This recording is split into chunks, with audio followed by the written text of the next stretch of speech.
The story begins with a kite soaring freely over a bustling city, drifting wherever the wind takes it. In this city lives a bright and curious 8-year-old girl named So-won. Despite her young age, she is remarkably intelligent. Every day she walks to school with her best friend, Young-suk. One morning, So-won asks her mom to tie her hair as she gets ready for school. Her mom is very busy with her job and household chores. She does not have time to help So-won. Her dad notices this and decides to tie her hair instead. So-won gets ready to leave for school, but it starts raining outside. Her mom asks if she should drop her off at school. So-won knows how busy her mom is, so she says she will run and reach school in 3 minutes. Her mom tells her to take the main route because it is safer. So-won leaves for school, but her friends have already reached before her. While she is walking towards the school, a man watches her from a distance. In the next scene, the kite that was flying freely at the beginning of the story is now lying on the wet road. The man picks up the kite and approaches So-won. He compliments her umbrella, saying it is very beautiful, and asks if she would like to share it with him. So-won politely declines, saying she is late for school. She turns around and sees that the school is just a short distance away, but the heavy rain has left the area outside the school empty. In the next scene, chaos unfolds. So-won's umbrella is completely broken. Her bag, shoes, and belongings are scattered in a deserted place. She is there too, injured and trembling.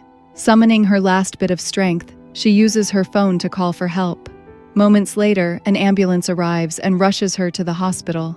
When So-won's mother arrives at the hospital, she breaks down completely upon seeing her daughter's condition. So-won's body is covered in wounds, a testament to the brutality she endured. The man had not only assaulted her but had beaten her to the brink of death, yet by some miracle, So-won is still alive. The doctors inform her parents that surgery is necessary to save her life. After the operation, they explain the extent of the damage. To keep So-won alive, they had to remove large portions of her intestines and anus, replacing them with an artificial anus. They also fitted her with an ostomy bag, which would now manage her waist. The doctors deliver the heartbreaking news that So-won will have to live with this condition for the rest of her life. The weight of the tragedy bears down on her parents, leaving them to grapple with their grief and the long road ahead. When So-won finally regains consciousness, her father rushes to her side. She looks at him and asks if he didn't go to work today. Hearing her question, he is filled with guilt, feeling that he failed to be there for her. So-won, with a weak voice, asks him to catch the man who hurt her, telling him that the man wore pants with many pockets. So-won's dad tells her to rest, but she insists that she is feeling very sleepy. She worries that if she falls asleep, she will forget everything that happened. Deep down, So-won desperately wants the man to be caught, no matter what. Though she is only 8 years old, her wisdom far surpasses her age. A few moments later, she drifts off to sleep. Her father, fighting his own emotions, struggles to hold himself together as he quietly steps out of her room. Outside So-won's cabin, her parents are informed that the police have identified the man responsible for their daughter's suffering. So-won's father rushes to the police station, eager to take action. However, the police officer tells him that they lack the necessary evidence to arrest the man and need So-won's statement to proceed. When So-won's father shares this with his wife, she becomes furious. She doesn't want their daughter to relive the trauma by recalling the horrific event, and a heated argument ensues between them. It is clear that both of them are emotionally shattered, struggling to cope with the horror their daughter has faced.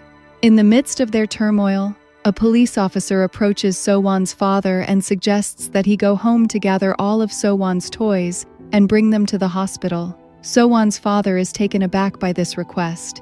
The officer explains that a female psychiatrist assigned to So-won has asked for it. Confused but willing to do whatever it takes, So-won's father goes home. There, he finds So-won's favorite toy, Kokomong, and carefully takes it with him to the hospital, hoping it will help his daughter in some way. At the hospital, a psychiatrist arrives to begin So-won's treatment. The female psychiatrist starts by playing with So-won, trying to build a bond of trust with her. She gives So-won her favorite toy, which brings a small smile to the girl's face. Gradually, So-won's behavior begins to return to normal. Once So-won feels more comfortable, The psychiatrist gently starts asking her questions. The entire session is recorded by the police officers present. The psychiatrist shows So-won photos of various people, one by one. When So-won sees the photo of the man who caused her pain, she immediately closes her eyes. The psychiatrist understands that this must be the culprit. To confirm, So-won is then shown a group of smaller photos and asked to identify the man.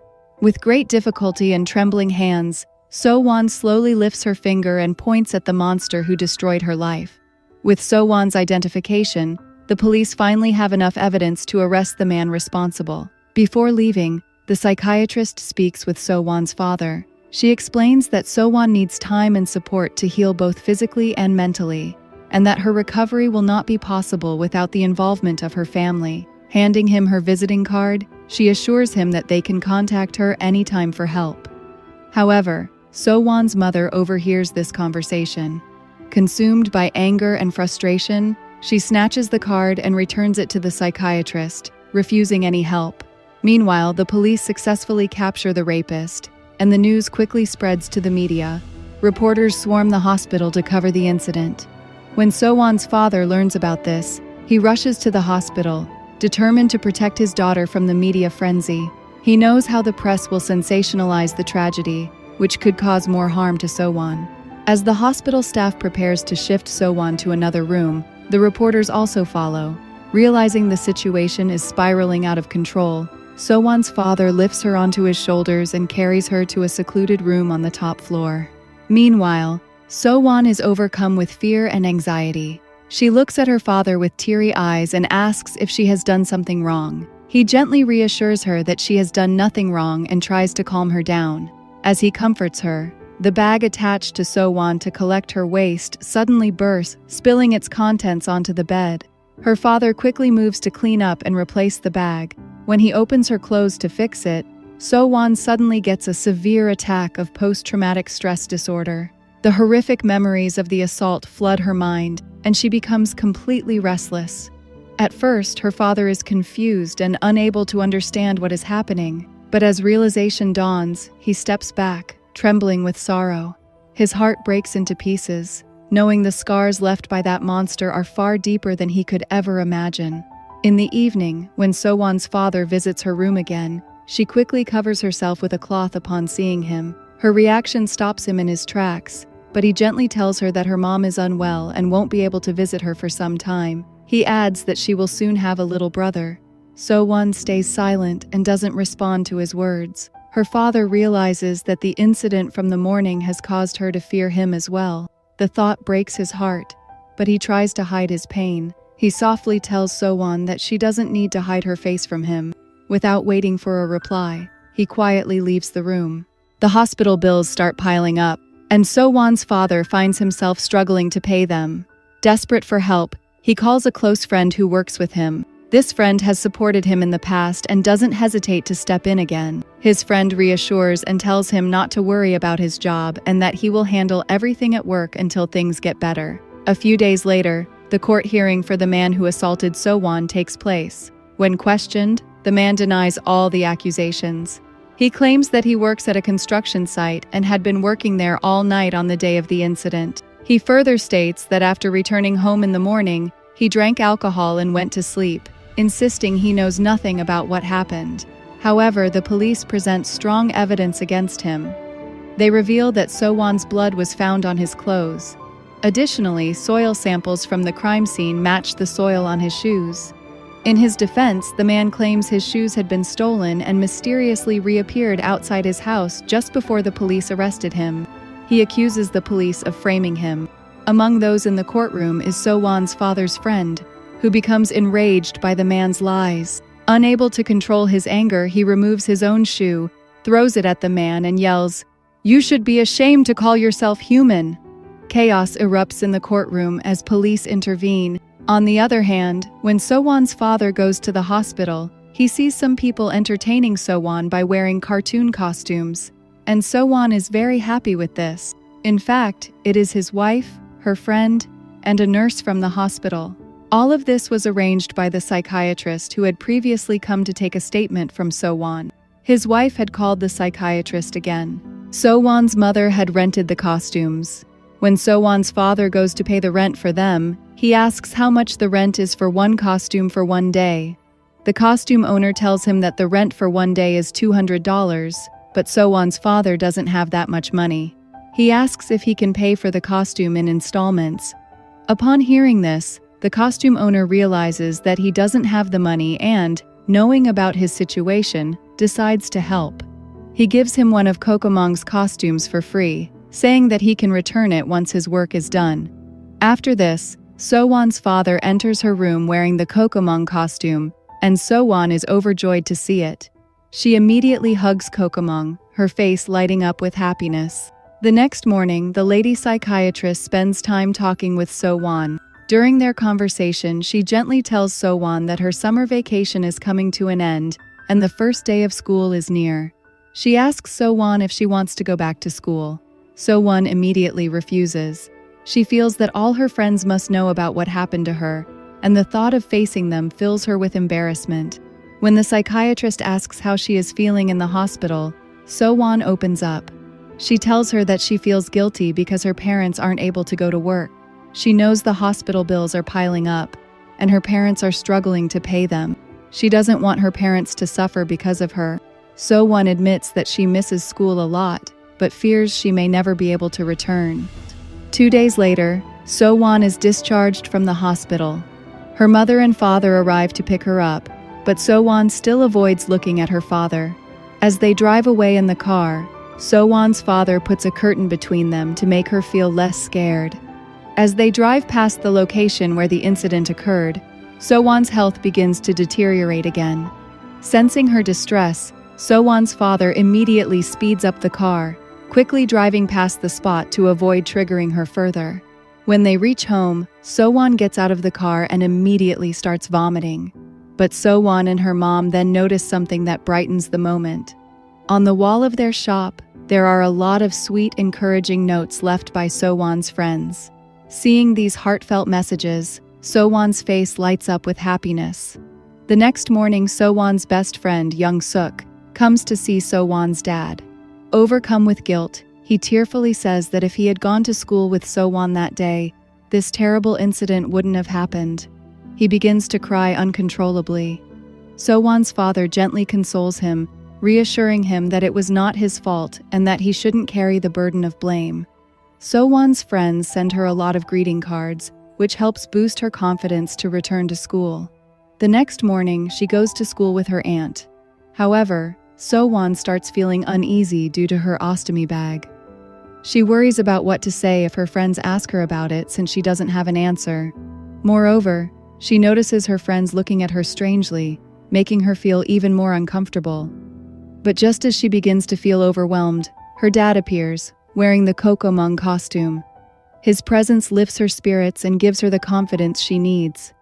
As the days pass, So-won's dad continues to follow her to school, always dressed in the Kokomong costume to make her feel less lonely.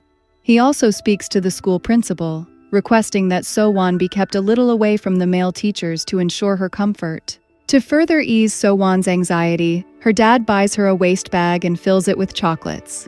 This way, when her friends ask about her bag, she can confidently tell them that it's filled with treats. So-won's dad goes to great lengths to make sure she never feels embarrassed or out of place. The next day, when So-won is heading to school, her friends ask her what's in the bag around her waist. So-won confidently says that there are chocolates inside. She takes out some chocolates and shares them with her friends before continuing on her way to school with Young-suk. Throughout the journey, So-won's dad, still in the Kokomong costume, keeps her entertained and reassures her that her friend is with her. However, So-won soon realizes that her dad is inside the costume. She repeatedly tries to talk to Kokomong, but the costume doesn't respond. Curious, So-won takes Kokomong to her mom's shop and asks her if Kokomong is actually her dad inside the costume. So-won's mom removes the mask, revealing her dad, who is drenched in sweat from the heat inside the suit. Seeing her dad in this condition, So-won gently goes to him and wipes the sweat from his face. In that moment, the emotional distance between So-won and her dad finally begins to close, and they reconnect. In the next scene, a police officer calls So-won's father to meet him and informs him that the case against the rapist is weakening. The officer explains that the rapist has claimed to be physically or mentally unstable. He has filed a petition based on these claims. This means that So-won will now have to testify in court. So-won's father knows that this is not the right path for his daughter. With no other options, So-won's father goes to the jail to meet the rapist. The man tells So-won's father that he is innocent, claiming that only an animal would commit such a crime. However, in the next breath, he proposes a compromise. He says that although he has no money right now, he will pay So-won's father as much as he wants once he is released from jail. So-won's father realizes from his words that the man remembers everything and is lying about his memory. The rapist then begins threatening So-won's father, saying that he will soon be out of jail and might repeat his actions. So-won's father is consumed with anger at the rapist's words and, in a fit of rage, starts smashing the glass of the jail with a chair. In the next scene, we are shown the court where the rapist is presented once again. This time, So-won is also called to testify. She identifies the rapist and the court declares him guilty. However, despite the heinous crime, the rapist is only sentenced to 12 years in prison. This decision infuriates everyone present in the courtroom, and So-won's father, in a fit of rage, moves forward to kill the rapist. But as he begins to approach the rapist, So-won steps forward and grabs her father, pleading with him to go home. Her father, overcome with emotion, stops and hugs his daughter tightly. A few months later, we see So-won's mother has delivered a baby, and So-won now has a brother. She is very happy to see him, and everything seems to be returning to normal. However, beneath the surface, the reality is different. So-won often leaves school before the class ends, as she still hasn't been able to forget the traumatic incident. Despite this, the arrival of her brother has given her a renewed sense of hope and a reason to live. This story highlights the deep pain experienced by some individuals, a pain that lingers with them for a lifetime.